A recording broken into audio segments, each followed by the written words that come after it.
Halo, perkenalkan nama saya Bambang Leo Handoko, pengampu untuk mata kuliah Financial Audit 2. Topik yang akan kita bawakan untuk pertama kali ini adalah tentang auditing account and cycle.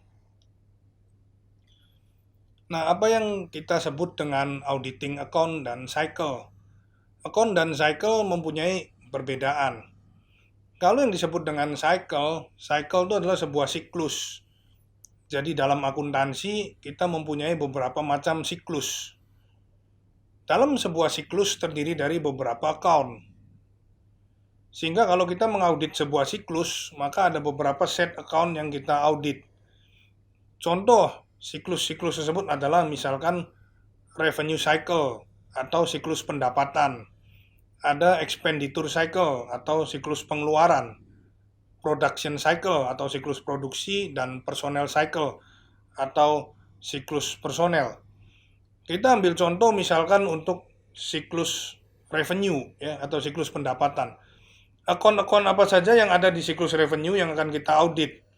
Contoh sebuah siklus pendapatan, maka dia itu ada sebuah alur di mana dimulai ketika perusahaan melakukan penjualan. Ya, perusahaan melakukan penjualan terjadi account sales atau penjualan.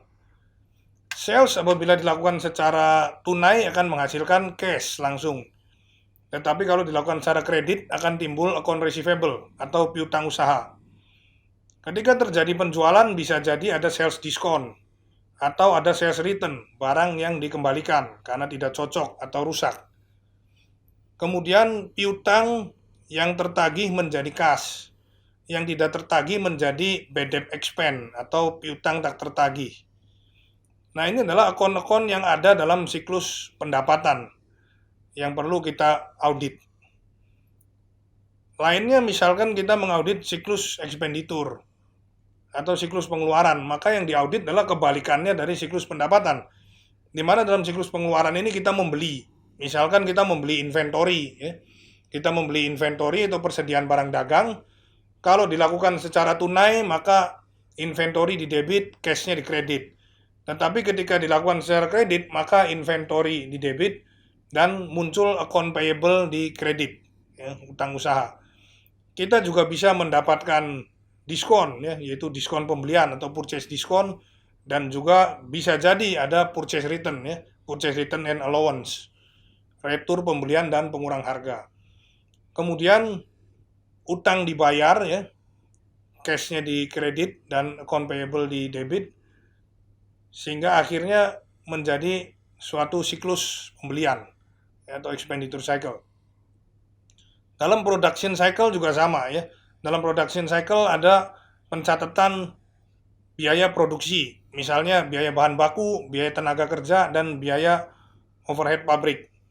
Dari biaya tersebut dijumlahkan, diakumulasi untuk menjadi biaya produksi. Ya. Biaya produksi kemudian menjadi cost of goods sold. Ya. Seperti itu. Untuk personel juga sama. Personel biasanya berhubungan dengan pencatatan biaya gaji karyawan, ya. Salaries and wage expense. Ada pencatatan gaji pokok dan juga upah karyawan. Ada yang gaji bulanan, ada yang upah harian. Ketika dihitung, diakumulasi, maka akan menjadi total salary and wage expense selama satu periode, baik bulanan maupun kemudian nanti diakumulasi menjadi periode interim 3 bulan dan juga tahunan, seperti itu. Jadi di sini kita mengaudit laporan keuangan yaitu account dan cycle, di mana dalam sebuah cycle terdiri dari beberapa account. Apa sih sebenarnya yang kita audit? Yang kita audit adalah sebenarnya asersi. Asersi adalah pernyataan yang terkandung pada laporan keuangan.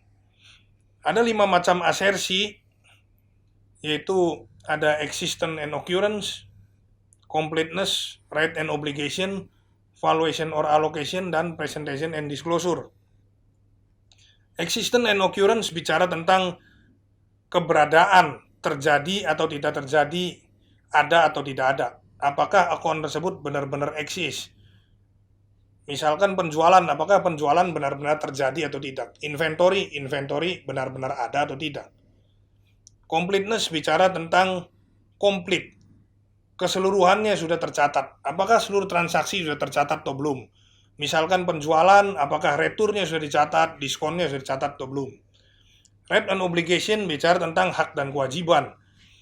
Aset, apakah benar itu milik perusahaan? Bisa jadi mungkin atas nama owner, bukan atas nama perusahaan, atau aset tersebut sewa misalnya. Valuation or allocation bicara tentang metode penilaian dan alokasi. Ada metode penyisihan piutang tak tertagih, metode penyusutan. Beda metode akan menyebabkan beda dalam penilaian maupun alokasi yang dibebankan.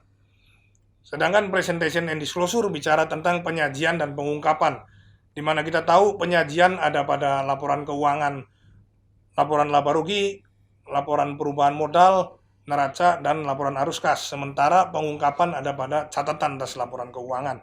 Jadi bagaimana laporan keuangan disajikan dan diungkap secara benar, secara lengkap. Seperti itu.